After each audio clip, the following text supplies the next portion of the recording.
Boa tarde a todos, começando mais um quadro Cidadania, hoje com o tema privatização da BR-364, e meu convidado é o José Eduardo Guidi, que é um engenheiro civil e perito judicial do TRF1. Eduardo, seja muito bem-vindo aqui ao quadro Cidadania. Eu é que agradeço, uma boa tarde você, Fabrício, boa tarde aos telespectadores que nos acompanham. É uma enorme satisfação estar aqui contigo de novo, podendo estar debatendo políticas públicas e agora num tema nevrálgico, né? Um tema aí que tem já nos acompanhado há alguns anos, a população rondoniense aí sofrendo aí com a nossa famosa BR-364. BR-364, a rodovia da morte, né? Quase praticamente a cada 3 dias morre alguém na BR. Nós tivemos problemas graves no ano passado com aquela ponte no Riozinho, perto de Cacoal, tiveram que fazer um outro desvio. Agora, recentemente, caiu a cabeceira de uma ponte entre Ariquemes e Jaru. Enfim, toda hora tem algum problema na BR e percebe-se que o poder público não dá conta de resolver esses problemas. Então, o que nós podemos fazer para resolver isso definitivamente, Eduardo? Qual que é a sua opinião com relação a isso? Pois é, sempre que nós vamos falar em políticas públicas, eu gosto de ter alguns parâmetros mais objetivos, porque senão a discussão ela pode ficar desnorteada. E se você estabelece parâmetros distintos, você pode chegar a conclusões distintas. Exatamente no que diz respeito à BR-364, eu gosto muito de falar de pessoas. Especificamente, você abriu agora o programa dizendo que morre uma pessoa a cada 3 dias, e esses números são reais nessa BR-364. Então, acho que o parâmetro é esse. Quando a gente fala entre rodovias concedidas, as rodovias que têm pedágio, né, no jargão popular, e as rodovias que são administradas diretamente pelo governo federal, você vai ver que os números nas rodovias concedidas são, em média, tá, depende se uma rodovia duplicada, volume de tráfego, entre outras variáveis, mas em média 50% a menos de mortes. Então acho que esse é um parâmetro um parâmetro inicial para a nossa discussão que a gente tem que partir dele para poder entender quais seriam as melhores soluções. Bem, fala-se muito em privatização, concessão e PPPs, né, que é parceria público-privado. Primeiro, eu gostaria que você explicasse para a população qual que é a diferença disso, porque as pessoas confundem muito privatização. Quais são as diferenças desses, né, que eu acabei de falar para você, e o que você acha que é melhor para a BR-364? O que seria melhor para Rondônia?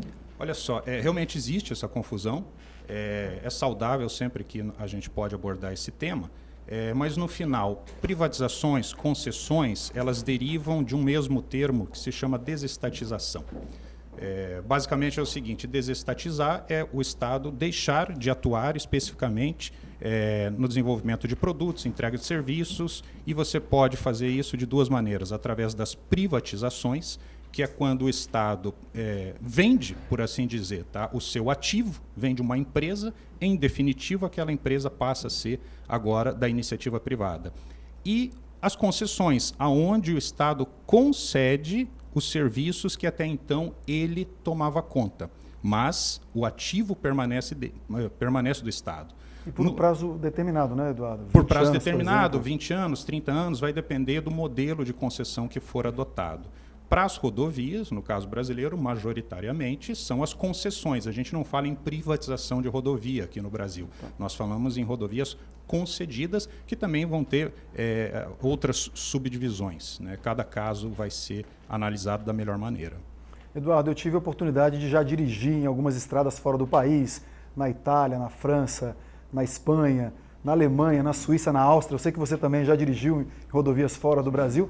E também no Brasil, como as rodovias de São Paulo, Imigrantes, a Washington Luiz, rodovias muito boas que são concedidas, e aqui no Peru também, né, indo para Cusco, tem muita gente aqui de Rondônia que já fez essa viagem, também estradas concedidas. A minha pergunta é a seguinte: é a melhor solução mesmo? O que você tem outra saída? Nós temos que fazer isso para ter duplicação, para realmente acabar com os acidentes? Partindo do parâmetro que a gente estabeleceu no começo, número de mortes, eu não vejo outra alternativa hoje para a BR-364 se não concedê-la à iniciativa privada. O que não quer dizer que você vai conceder de qualquer jeito, né? Existiu no passado no Brasil, não só no Brasil, como em outros países, experiências muito ruins com concessões e privatizações de empresas públicas. Então, o que é necessário é fazer essa concessão do modo correto, para que esse número de mortes, que na minha concepção é o parâmetro que tem que ser tomado como base, diminua. né, e diminua bem, né? Além disso, você vai ter outros reflexos, evidente, na própria economia, na diminuição de preço de frete, no tempo de percurso, né? Eu acho que bem pode dizer isso, como você acabou de falar. Quem já dirigiu numa rodovia concedida e dirige numa rodovia nas condições que a nossa BR-364 hoje apresenta, por emoção, vamos dizer assim, sabe qual é a resposta. Eu vejo muita gente reclamar até nas redes sociais sobre, mas vão ter que pagar pedágio, eu não aguento mais pagar, porque no brasileiro paga tantos impostos e ainda tem que pagar mais um para poder transitar nas rodovias. Como é que fixaria, então, o valor desse pedágio para não ser algo tão alto e não prejudicar tanto a população? O valor das tarifas, ele pode ser significado mediante, ele pode ser estabelecido mediante critérios que também vão ser colocados de modo objetivo mediante a necessidade. Então, agora recentemente, no final do ano, as equipes de transição do governo federal colocaram na pauta a concessão da rodovia BR-364, falam em um investimento de 11 bilhões de reais, a ponto de você duplicar ela inteira, recuperar a reconstrução, tantas outras providências que têm que serem tomadas para que essa rodovia possa oferecer condições mínimas de segurança. Mas, para você colocar esses 11 bilhões na mesa, ele tem que vir de alguém. Então, ou ele vem da iniciativa privada, ou ele vem do governo, ou ele vem de ambos. E o pedágio em si, ele vai derivar dessa decisão. E essa decisão é o seguinte: quanto maior a tarifa, quanto maior o pedágio, maior vai ser a capacidade de investimento da empresa que pegar a concessão. Quanto menor a tarifa, menor a capacidade de investimento. Então, quando a gente fala em 11 bilhões, a gente está dizendo que é o dinheiro necessário para que a gente possa resolver ela como um todo. Agora, o que os nossos políticos vão precisar sentar e tomar a decisão é quem é que vai pagar essa conta.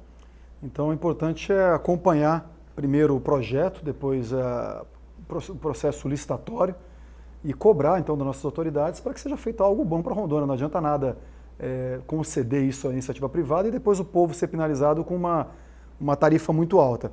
Eduardo, e com relação ao frete, se houver melhoria na rodovia, for privatizada mesmo, tiver uma duplicação, o preço do frete vai cair? O que você pensa sobre isso? Com certeza, né? Se você faz um percurso mais seguro, com menos problemas de manutenção, desde um pneu furado nos automóveis até problemas de suspensão em caminhões e tantos outros problemas que nós temos.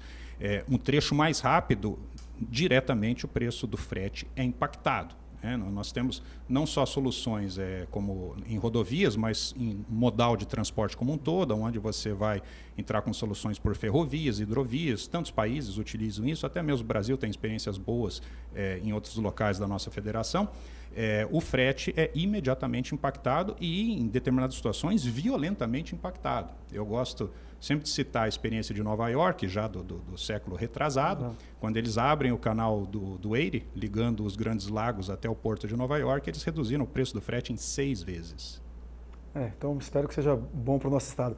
Eduardo, o ano passado investiu-se muito pouco em infraestrutura, acho que 0,4%, não é? 0,4%.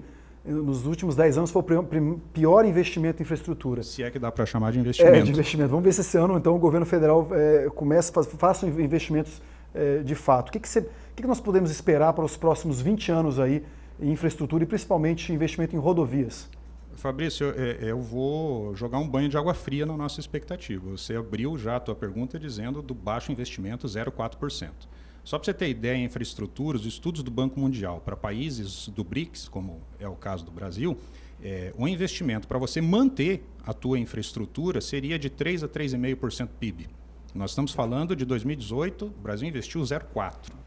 A média dos 10 últimos anos foi de 2%. Ou seja, a gente não consegue investir nem para manter aquilo que a gente tem. Para modernizar a nossa infraestrutura, o Banco Mundial sugere algo em torno de 5% a 5,5%. Agora, a gente está partindo de um orçamento, aprovado pelo Congresso, onde entra 2019 devendo mais de 130 bilhões de reais em déficit primário, sem contar os juros da dívida, porque aí a gente vai colocar mais 400 bilhões. Isso quer dizer o seguinte: a capacidade de investimento do Brasil, para hoje, para os próximos 20 anos, está absolutamente prejudicada. Essa é uma outra razão pela qual eu não vislumbro outra solução senão recorrer à iniciativa privada. Eduardo, você vê que com relação àquela ponte do Riozinho, né, que teve um problema ano passado, estava lendo a reportagem que vão começar a obra de manutenção daquela ponte só no mês de junho, isso então já tem mais de 6 meses. Nessa desmoronamento agora da cabeceira lá entre Ariquemes e Jaru, até que o conserto foi bem rápido, foi em 48 horas, porque nós ficamos 3 estados isolados, né? Rondônia, Acre e o Amazonas. Então realmente há essa necessidade. Eduardo, obrigado. Você pode fazer suas considerações finais aí. Muito obrigado. Eu quero mais uma vez agradecer a oportunidade, o espaço, né? Você concede para nós podermos trazer assuntos dessa envergadura para a população. E acho que deixar o recado para a nossa população que a gente precisa realmente estar atento. É o que você acabou de falar. É muito bonito quando os nossos políticos vão a Brasília, bradam, postam nas suas redes sociais que eles estão tomando as providências e coloca sempre nas headlines, né, nas manchetes, aquilo que todo mundo quer ouvir. Mas no final existem pontos positivos e pontos negativos em qualquer política pública. E eu entendo que nós precisamos partir de critérios e parâmetros objetivos para poder analisar se o efeito daquela política pública, se os resultados estão indo para um bom caminho ou para um mau caminho. Então, meu recado último é que a população deve ficar alerta e você tem esse espaço aí, eu acho que tem que usar esse espaço aí que você toda quinta-feira está dando aí para o nosso povo rondoniense. Eduardo, muito obrigado mais uma vez. Eu que agradeço. Obrigado. Boa tarde a todos e até a próxima quinta-feira com mais um quadro Cidadania. Cidadania. Oferecimento Desmonza Tintas. Todas as cores que a vida tem.